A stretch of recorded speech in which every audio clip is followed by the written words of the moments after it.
예, 첫 번째 내용입니다. 첫 번째는 재기호출의 개념에 대해서 공부하겠습니다. 이번 절에서는 재기호출의 정의와 재기호출의 요건, 필수적인 요건이 무엇인지 살펴보겠습니다. 재기호출은 말 그대로 자기 자신을 호출하는 것을 의미합니다. 그래서 재기호출하면 이제 호출이라면 뭔가 함수를 호출하는 것이겠죠. 그래서 그런 함수를 재기함수, 영어로는 recursive function이라고 얘기합니다. 말 그대로 자기 자신을 호출하는 함수인데, 이 재기함수는 바로 앞에서 배운 7강에서 트리를 할 때 트리 트래버스를 했습니다. 그때 재기 함수의 일례를 봤습니다. 뭐 프리어드 트래버스나 여기 지금 제가 7강에 있던 내용을 복사를 해왔는데요. 혹은 뭐 포스트오더 트래버스나 인픽스, 인오더 트래버스 이런 것들이 자기 자신을 보시면 알겠지만 내부에 자기 자신을 호출하고 있죠.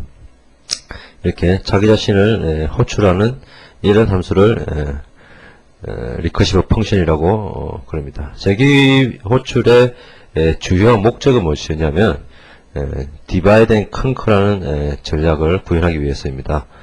디바이드 앤 컨커라는 것은, 디바이드는 말 그대로 나눈다는 뜻이고요. 컨커는 점령한다는 뜻이죠. 마치 우리나라가 일제 식민지 하에 있을 때 그 제국주의자들이 가장 식민지를 다루기 쉬운 방법이 뭡니까? 그렇죠. 식민지에 그 민심을 분열시키는 것이죠. 서로 싸우도록 만들면 통치하기가 쉬워진다. 뭐 약간 정치적인 얘기입니다만은 컴퓨팅 분야에서도 이렇게 큰 문제가 있다. 이 큰 문제를 풀기는 굉장히 힘이 든다. 이런 문제가 있죠. 이런 문제를 해결할 수 있는 문제 크기가 될 때까지 쪼갭니다. 쪼개고 또 쪼개고 또 쪼개고, 그래서 해결할 수 있는 단위가 나올 때 그때 문제를 해결하고 그 문제의 결합을 다시 조합하고, 그 디바이드 앤 컨커, 디바이드라는 것은 문제가 작아질 때까지 계속 나눈다. 그리고 나눠지고 충분히 해결할 수 있는 크기가 됐으면 컨커, 저 문제를 해결하고, 그 뒤에 뭐가 보냐면 해결된 해답들을 머지를 합니다. 해답들을 머지를 해서 모아서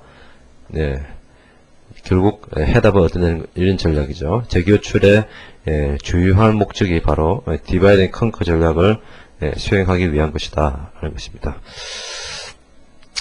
먼저 그러면 잘못된 재기호출이 뭔지 한번 보도록 하겠습니다. 이건 논리학과도 약간 관계된 것인데, 무한히 반복되는 재기호출은 오류라는 것입니다. 무한히 반복되는 재기호출은 오류다. 예를 들어서 누가 장미가 무엇이냐 물었는데 어떤 사람이 대답을 했습니다. 장미는 장미다, 이렇게 대답을 하면 아무것도 얘기하는 거나 마찬가지죠. 함수를 보면 이렇습니다.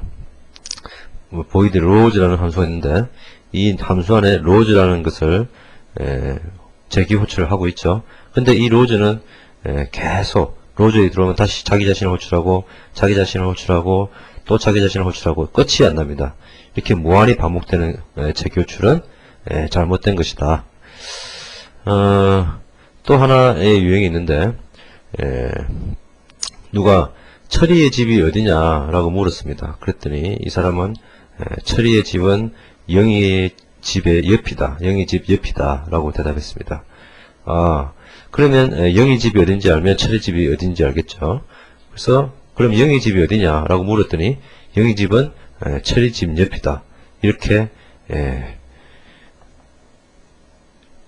대답했습니다. 이것은 결국 아무것도 정보가 없는 것이죠.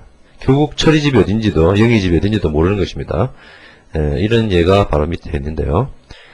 철이라는 함수가 있고 0이라는 함수가 있는데, 철은 0을 호출하고요. 그러면 0이 호출되면 0은 철을 다시 호출합니다. 이렇게 서로 호출하고가 끊임없이 반복이 되죠. 이런 무한 반복되는 재교출은 잘못된 것이다 라는 것입니다.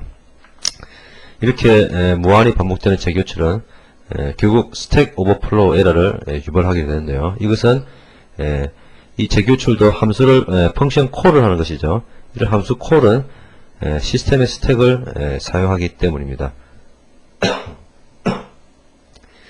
이 부분을 좀 자세히 설명드리면 시스템은 프로그램이 하나 실행되면 그 프로그램의 스택이 이만큼이 할당이 됩니다. 이 양은 뭐 시스템에 따라 약간 틀린데요. 세팅에 따라 틀리기도 하고요.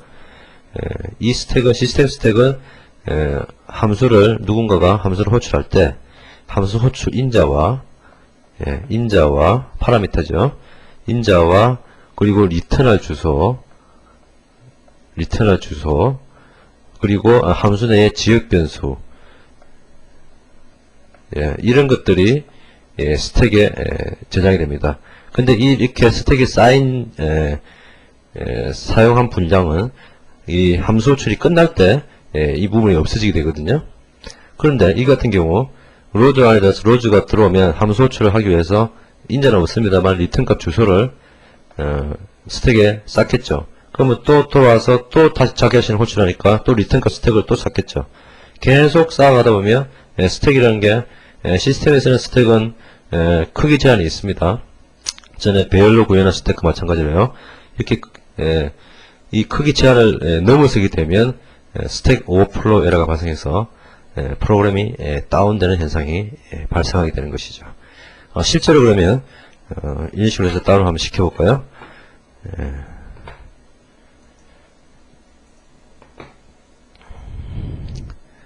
만만한 프로젝트를 하나 열어서 약간 수정을 해보도록 하죠.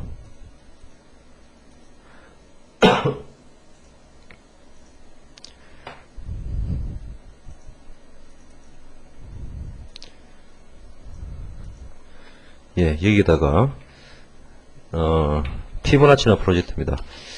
이걸 약간 수정해서요. 아까 봤던 보이드 로즈 이렇게 해서 로즈를 호출하는 것을 넣어주고요. 메인에서 로즈를 호출하면 어떻게 될까요? 컴파일을 합니다. 실행을 시킵니다. 에러가 났죠. 에러가 내용이 보면 unhandled exception 이라고 되어 있고요. 스택 오버플로우라는 에러가 발생함을 알 수 있습니다. 그래서 이 컨텍스트라고 있는데 이 컨텍스트가 콜 스택이라고 그럽니다. 아까 스택에 어떤 함수에 호출 정보가 담겨있다 그랬죠. 리턴되는 위치라든지 이런 것들이 담겨 있는데 이 콜 스택을 보시면 계속해서 로즈를 끝도 없이 지금 제가 넘겨서 그렇지만 끝도 없이 많습니다. 이렇게 많이 부르고 있음을 알 수 있습니다. 이런 경우에는 예외 오류가 발생한다. 지금 뭐 윈도우즈 지금 2000을 제가 쓰고 있는데요. 2000이라서 그나마 이렇게 일어나는 것이지 옛날에 예전에 도스 시즌이나 윈98은 모르겠습니다. 윈도우즈 98은 잘 모르겠는데 도스 같은 경우에는 스택 오버플로우는 나면 바로 시스템 자체가 다운이 되어버렸죠. 좀 무시무시했던 겁니다. 어쨌든 잘못된 재교출은 무한히 반복되는 것이다. 그러면 재교출의 요건이 자연스럽게 나오겠죠. 재교출의 요건이 무엇이냐? 요건은 첫째, 문제의 크기는 점점 작아져야 된다는 것입니다. 문제의 크기는 점점 작아져야 된다. 혹은 꼭 작아지는 것이 아니라 변화되어야 된다. 뭐 이런 식으로 생각해도 되겠죠.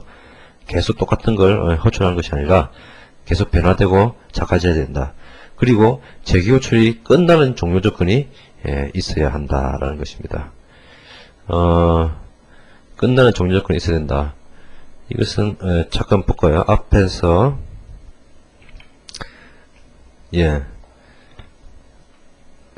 그 프리오더 트래버스에서 보시면 알겠지만 P노드가 M노드 P노드 테일 이거는 이 끝에 다다른 거죠. 노드 테일이면 가짜 노드 끝인데 끝에 다다르면 끝에 다다르지 않았을 경우에는 이렇게 저기호출이 들어가는데 끝에 다다르면 어떻게 됩니까? 이 부분을 안에 안 들어가고 더 이상 호출하지 않고 그냥 리턴하게 되죠. 이렇게 함수가 한번 리턴이 되게 됩니다. 이런 것이 바로 종료 조건입니다.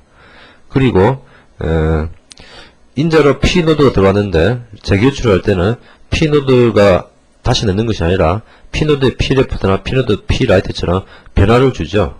이렇게 여기서는 문제의 크기가 작아져야 된다 혹은 변화되어야 된다 이런 조건을 만족하는 것입니다. 또 하나의 예를 보면 예로서 이제 그 팩토리얼을 구하는 함수를 만들어 보도록 하죠.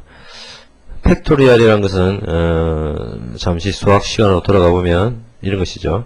3의 팩토리얼은 3 곱하기 2 곱하기 1 이렇게 되는 것이죠. 그러면 이 말은 무슨 말? 다시 써보면 5의 팩토리얼은 5 곱하기 4 곱하기 3 곱하기 2 곱하기 1 이렇습니다. 그러면 이 부분은 뭡니까? 이 부분은 4의 팩토리얼과 같죠. 그래서 5 팩토리얼은 5 곱하기 4의 팩토리얼 이렇게 쓸 수 있습니다. 이걸 일반화시켜서 팩토리얼 식을 쓰면 n의 팩토리얼은 n 곱하기 n-1의 팩토리얼과 같다 이렇게 식이 됩니다. 보시면 알겠지만 팩토리얼을 정의하는데 이 팩토리얼을 정의하는 n 팩토리얼을 정의하는데 정의 내부에 또 팩토리얼이 들어있습니다. 단 문제 크기가 감소되어 있다 이렇게 봐야겠죠. 그래서 5의 팩토리얼은 5개의 수를 곱해야 되는 문제인데 그죠? 4의 팩토리얼은 4개만 곱하면 되는 문제다 이거죠. 그래서 문제를 계속 줄여가는 것이죠. 그러면 4의 팩토리얼은 뭐가 됩니까? 4 곱하기 3의 팩토리얼이 되죠. 3의 팩토리얼도 난 모르겠다. 그러면 이건 더 작은 문제를 쪼개야 된다. 그죠? 2의 팩토리얼. 2의 팩토리얼도 난 모르겠다. 그러면 2 곱하기 1의 팩토리얼. 1의 팩토리얼도 나는 잘 모르겠다. 그러면 1의 팩토리얼은 1 곱하기 0의 팩토리얼이 되는데 0의 팩토리얼은 내가 안다. 0의 팩토리얼은 1이다. 이렇게 알고 있다. 그죠? 그러면 반대로 이제 가게 됩니다. 1의 팩토리얼은 0의 팩토리얼은 1이 있으니까 1 곱하기 1은 1의 팩토리얼은 1이죠. 그리고 2 곱하기 1의 팩토리얼이 2의 팩토리얼이니까 이것도 역시 1이니까 2가 되죠. 그리고 2의 팩토리얼이 2니까 3의 팩토리얼은 얼마 됩니까? 6이 되죠. 그러죠? 6이 됐으니까 4의 팩토리얼은 6, 4, 24에서 24가 되죠. 이렇게 문제를 풀 수 있는 데까지 계속 디바이드 쪼개나가다가 풀 수 있는 문제가 나오면 재교체를 중단하고 이게 바로 종료 조건이죠. 종료 조건이 보면 0의 팩토리얼은 1이다. 이게 종료 조건인데 이게 풀 수 있는 문제라는 얘기입니다. 내가 풀 수 있는 문제. 이렇게 해서 풀 수 있는 문제로부터 이제 역산을 해오면서 결과를 다시 머지하는 것이죠. 그죠? 3의 팩토리얼이 구해졌으니까 4의 팩토리얼이 구해지고 이런 식으로 머지를 해오는 것이 팩토리얼 구하기를 통해서 본 재교출의 요건을 본 것이죠. 그래서 이것을 함수를 구해내보면 이렇습니다. 이런 이제 일종의 수열인데요. 수열은 수학적인 수열은 그대로 재교출로 똑같은 모양으로 쓸 수 있습니다. 보시면 팩토리얼에 int n이 들어오면 n이 물론 n은 0보다 크거나 같은 수가 들어와야 됩니다. n이 0이면 종료 조건입니다. n이 0이인 것은 내가 알죠. n이 0이면 1이라는 걸 알기 때문에 return 1을 합니다. 그런데 n이 0이보다 크다면 else 이것은 n 곱하기 팩토리얼 n-1 이것과 상당히 유사한 모양이죠. 똑같죠. 즉 아까 말했듯이 더 작은 문제로 감소를 시켜 나간다는 이런 의미입니다. 이렇게 해서 만약에 5의 팩토리얼이 5가 인자로 들어왔으면 5 곱하기 팩토리얼 4가 되고요. 팩토리얼 4가 다시 호출되겠죠. 그러면 4가 들어오니까 4 곱하기 3이 되고요. 4 곱하기 팩토리얼 3이 되고요. 이런 식으로 해서 줄다 보면 1 곱하기 팩토리얼 0이 되는데 호출하게 되면 여기서 리턴 1을 하게 되니까 돌아서 다시 결과가 뭐지 되는 그런 효과가 있는 것이죠.